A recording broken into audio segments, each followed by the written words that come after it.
Thanks, 2 for me. Go. Don't clap. I wish I could, but I just don't know how to stop. And with a name like yours, I got a feeling you make a pretty mean margarita. So. Hook 'em up, brother. Hook 'em up. All right, well, whatever you like. Ron, what's your order from the bar in the back? A margarita rocks, no salt. I'll be right back. Hey, I'll take a Red Bull if you got one, brother. Hi, what's your name? Hi, my name is Simon Wolver. Hi, Simon. So before I ask my questions, I just want to make sure it's okay. I want to ask to make sure it's okay. Do you guys care? Is it okay if you record? Yeah.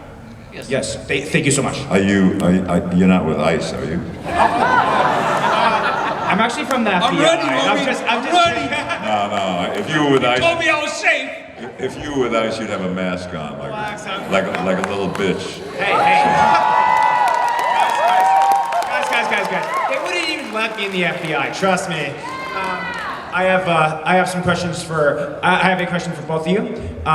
For both Emilio and Ron, respectively. How did you guys first get your big break into the entertainment industry? I'm still waiting for my big break, brother. You know what Okay. Well, my thing is, I've been blessed to work often, and you know what, bro? For me, I'm having the time of my life. As I get older now, I appreciate it more, and it's just, bro, I don't get to grow up. It's so beautiful, you know. I'm jealous. Yeah. So I had a meeting with a French director, and I didn't know he was like an Academy Award-winning director and stuff, but he was like, you know, there was something about him. He was like really nerdy. So I just like, I thought I was being charming, and he was like so into me, and I ended up getting the lead in this movie. And what I realized is that the reason why he was so into me is because I have this forehead with these really deep set eyes, so I look like a Neanderthal. And he was making a caveman movie. And I was the most Neanderthal thing he'd met. He looked all over the world for this cast. And he goes, this motherfucker right here. That's amazing. That's amazing. That was my big break, my first movie. Wow. Thank you so much. Thank you both. Thank you, Simon. Hi, what's your name? You don't have a margarita too, do you? Omar? Hi, Omar. Hi, Mr. Perlman, Mr. Rivera, big fans. I wanted to know, what was your guys' favorite season or storyline when working in Sons of Anarchy?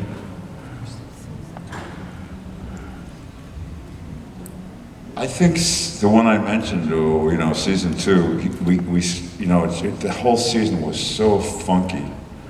And it was like, we really, by season 2, we understood who we were and what our strengths were as a show. You know, like where the violence came from, that was so it wasn't gratuitous or it wasn't just random. And it was so emotional, you know, having the show start out with a violation like that. And here we are, like the badassest of motherfuckers, and we're on our heels. We're like, somebody fucked us harder than we could ever fuck anybody. And I found that season really interesting. I liked it towards the end, like the 6th season, because then we started getting along. So you gotta understand, the way I work is like, if I was arguing with them, when I come to see, these guys would hang out all the time, and I wanted to hang out, but I didn't want to like them when we were working. We would hang out on our days off, but when it came to work, they would be laughing and having a good time, and I'd go in my trailer and just hate on them, you know?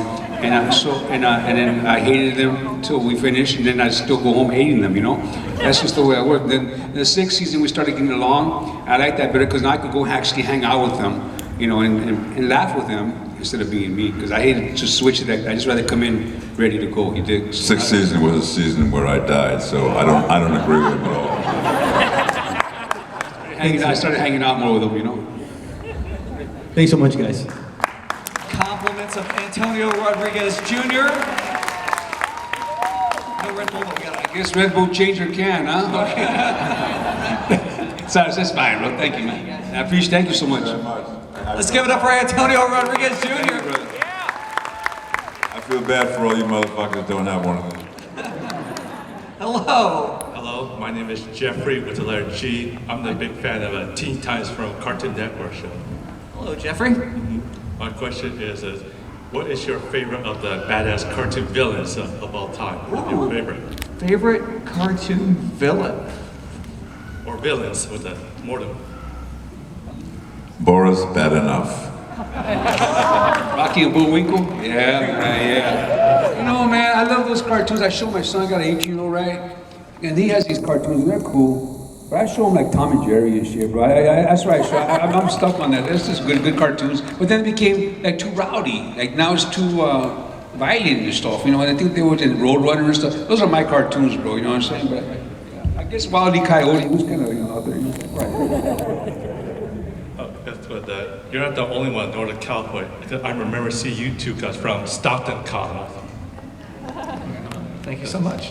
By the way, who's your favorites? Who's your favorites? It was Slade. That's from, I was at Slade. That's what arch nemesis of Robin. Yeah. Awesome. Thank you so much. Thank you. Thank you. And you know who plays Slade?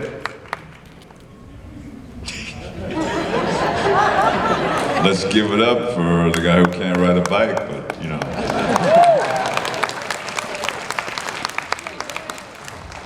Hi, my name is Noah. Hello, Ron. Again, I also love Teen Titans. Slade is one of my all-time favorite cartoon villains. My question is, if Teen Titans ever did have a 6th season, would you be down for it? And where would you like to see the character of Slade go? I would definitely be down for it. I really dug playing Slade. I dug the whole cast. Tara Strong is here. She was in that show. She's at this show here. And I never really like the writing that I've gotten a chance to just be a part of has always been so good. I just let them worry about like where the character is going to go, and then I just go, oh, that'd be cool to play, and that's my job. All right, thank you very much. You have such I want to be a cartoon too, bro. Is there a favorite cartoon that you would like to work on? You know, I've done, you know, guest spots on like Adult Swim. Right. But they're just like, they're not like known characters, you know, but I want to do a cartoon now. Hi, what's your name? Hi, my name is Robert Zarate, and I just wanted to say, Emilio, that I've been a big fan of yours, and that you, Eddie, and Danny are my Mount Rushmore of Chicano Hollywood. Hey, brother. I just wanted to say that you're great in Desperation, and did you ever meet Stephen King? No, I wasn't there, bro, and I'm a big fan of his, you know, and we weren't able to, I know he was on the show, and I knew I could have been there, but I'm that guy, you know, I'm not that, I stay away, brother, you know, I've always been very respectful to everybody when they come in, you know, so yeah, I should have, you know. Thank you. And bro, thank you for that, I appreciate you. And the guys you just named right now, they're all good friends of mine, and they're good people, Yes. really good people. And yeah, it's true, man. They're the Mount Rushmore of Chicano Hollywood, yeah, and I met Eddie a long time ago. So, Thank you so much. I'll let them know that you said that, homeboy. Danny's here with us, but I'm gonna let Daddy know for sure. He's a good friend of mine. Hi, what's your name? My name is Yohanan. I kind of relate with both you guys because I'm Latino, but I'm also a little bit of both. The best of both wow. worlds. But That's a story waiting to happen right there. I had a question for Ron. You know, your voice is so distinctive and has so much character. But one of my first favorite movies of yours was Quest for Fire, where that's old school, where you didn't get to use that great voice, but you did some wonderful acting in it. If you want to mention anything that you remember from that or that was meaningful. Quest for Fire back in the day. Well, the story I told about the Neanderthal forehead, you know, that was that movie.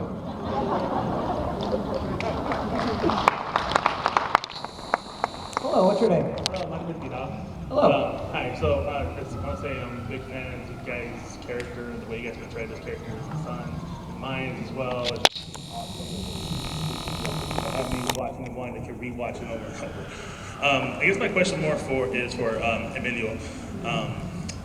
If Mayans were to just have done another season, right, and the way they left off, you know, with Marcus's family, is that right?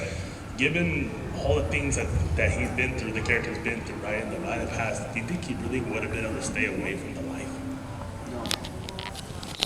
Try to get it right again, you know what I'm saying? Because they destroyed everything I built, you know what I'm saying? And now with Easy Gone, you know, he's the one that kicked me out. And I just had to, restore order again. It was just, it just ended too, for me, it ended too quickly, brother. But there was a different ending that they had wrote for me. And I wasn't happy with it. It was really torn. They had told me that at the end of how it was going to end was, since I got ousted by my own people, that at the end of the day I was going to put on a SOA cut, right? So, I would lay, they told me this 3 weeks before we're finished, and I would lay in bed at night with my wife, and I'm going, I don't want to do it, I don't want to do it, because I wouldn't do it in real life, you know? And I try to do what I do in life with my characters, keep it real, you dig? And I go, all the people that have followed me all these years, being loyal and stuff, to just jump ship like that to your worst enemy, who wasn't, and then I made a call. I said, brother, it's just I can't do this. So I'm just really glad that it ended the way it did, you know, with my family. Even though I didn't have the cut no more, I went with honor. You know what I'm saying? And Marcus Alvarez was going to be honorable, you know. Yeah, thank you. Thank you. Hi, what's your name? My name is Christian Valencia. I have a question for Ron Perlman. What was your inspiration for the character Clay Morrow? Was there any inspiration for the character and how you developed him, or was it Kurt Sutter? Yeah, it was all, I mean, I basically was terrified to play Clay Morrow, you know. I played a lot of characters that are, you know, not like me, but Clay was the most not like me of anything I'd ever encountered. And I didn't think that I was going to be able to understand him and the way he moved through the universe well enough to do a great job playing him. So I did a lot of praying, man, because it's like one of these things like, if you don't take this part, Perlman, because you think you're going to stink out the joint, you're a fucking pussy, you know. So that's not an option. So now you're going to have to figure it out. And I worked really hard to try to understand how to bring me to Clay and how to bring Clay a little bit to me, so we could sort of have some sort of a meeting in the middle and make it, you know, authentic. There's such a dramatic, operatic character with a huge range of violence and code, and you know. So I don't know if I've answered your question, but it was really challenging, and just worked my ass off to just try to honor the role. Thank you. Thank you.